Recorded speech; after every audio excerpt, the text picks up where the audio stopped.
I'm Chachi, drummer of Pop People. Okay, so like I just said before we started, I got to see 2 shows. Baltimore loves Pop People, first off. We love Baltimore. I mean, always have had really good crowds. Unfortunately, you guys were there a night when Miss May I was in town, and Black Label Society wasn't far away, so it was still a weeknight too. It was a Sunday night, which was rough, but still a decent crowd. Yeah. Considering you I had will never those complain shows. about playing to a few hundred people. You will never hear. Well, I'll never complain about playing, to be honest. But still, it was a really good crowd. Yeah. And then had a day off for Cinco de Mayo, which was maybe good. You guys had a day off. And then we were all in Philly the next day. And you were just telling me about Philly, that you actually really like to play Philly. It's a great city. I mean, Philly, I think, is when you think of rock cities, you don't think of Philly. You know, and I don't know why. Like, it is not. I don't know. We talked about the bands, and like we don't really do Philly, or we do Philly, we don't really like it. But not even just the venue, the music scene in Philly. I just feel like the people of Philadelphia are.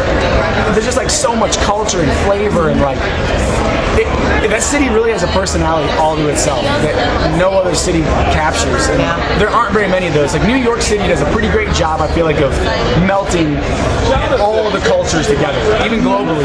But like 2 cities to me that really stand out and can't really replicate are Philly and New Orleans.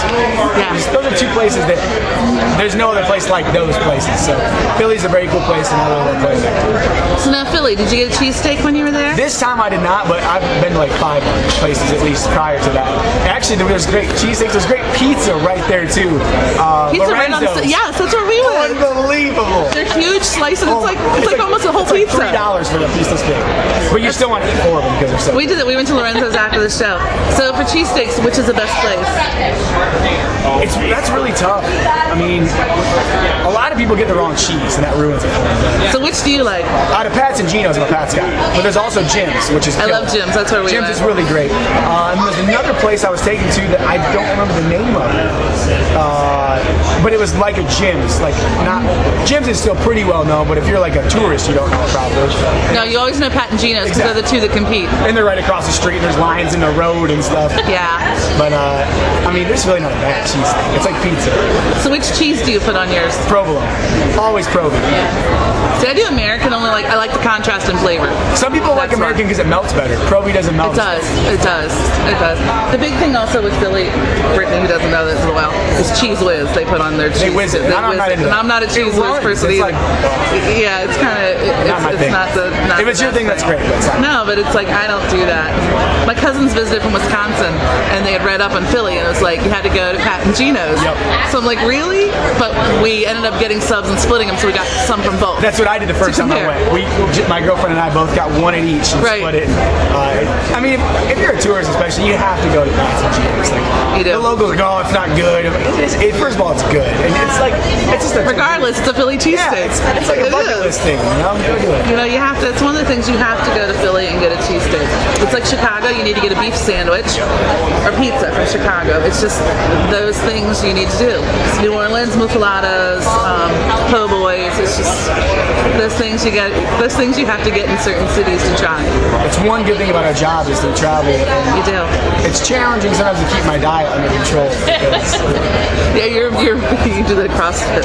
I try to take care of myself, but there's a lot of temptations out there. They're hard to fight. That's true, and you are on the road, and you know the schedules aren't that great. But so, album's been out a year.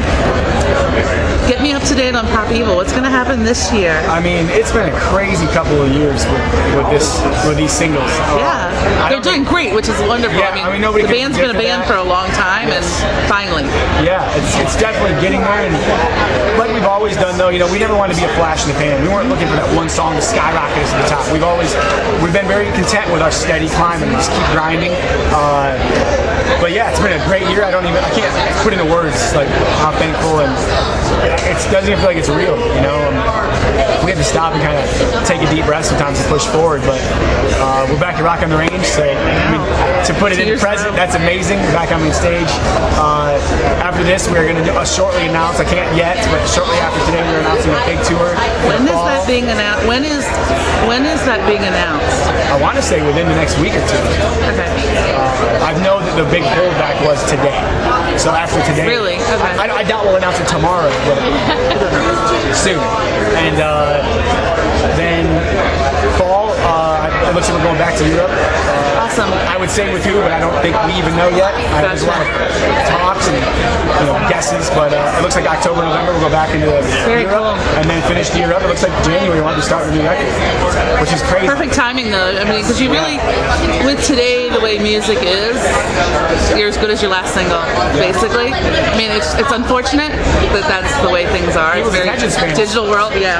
So it's like you need to keep that cycle. Yeah. Bands used to tour a lot longer on an album, but you can't anymore. No, not at all. I mean, you got to keep moving and keep pumping songs out. I don't know how people take time off. Because I would love to. But then you'd be like, I want to be back on the road. Yeah, we had 3 weeks off after Europe, and I loved every minute of it. I'm very much like a normal guy. I know that sounds probably cliche to say, but like my biggest struggle of being on the road is just missing like the normalities of being home, missing being with the girl when I wake up, seeing my puppy every day. Yeah. My little brother and I are like best friends. I text him every single day. That's cool. So like little stuff that when you're home you probably really take it for granted. So it's true. Now you've done some very diverse tours. Like when I saw you with Five Finger Death Punch, I was thinking, oh no, how's this gonna work? I mean, it was like Kill Switch, Five Finger, and you guys were in the middle of that. We played next to a mirror, which was terrifying. I know, and I'm like, whoa, but it worked. Yeah. So how do you guys, like that whole mindset of going out there, I think you could spend all day, trying to please people and be something that you're maybe not, or we just try to go out there and be pop people, whatever that means. I don't know. I know that we always say that in interviews, but I mean, like, what does pop people mean? It just seems like a scapegoat way to get out of the conversation.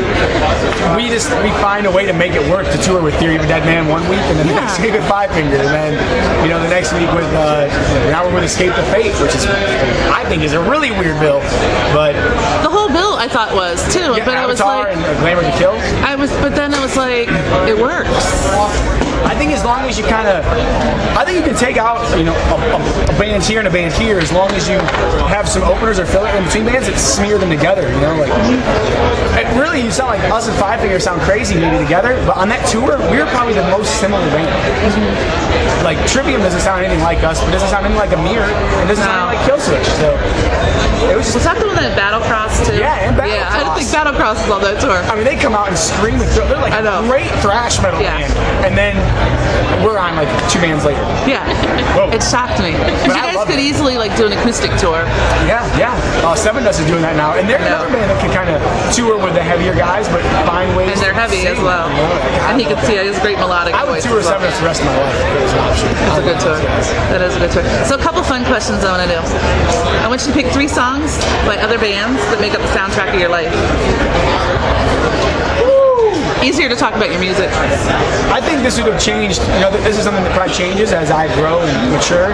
I think that Home by Michael Bublé is one. This is talking about my life right now, my life leading up to now. Up to you. Yeah, I read where you have an eclectic iPod. Yeah, I'm all over. Yes. This is really hard.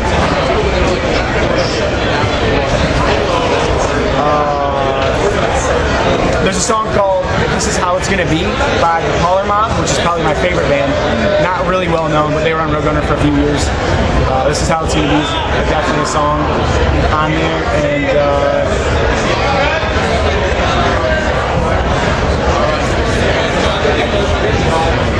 Happy by Pharrell. Keep it relevant. Okay, cool. One last question. It's the future. You open up the Rock and Roll Encyclopedia. What do you want to read under your name? How do you want to be remembered? I want to be the person that was remembered not for the wild and hoaxy gimmicks. I love Motley Crue. I grew up listening to that stuff, but it's just not who I am and who I want to be. I would like to be against the grain and be remembered as being respectful and hardworking. Yeah.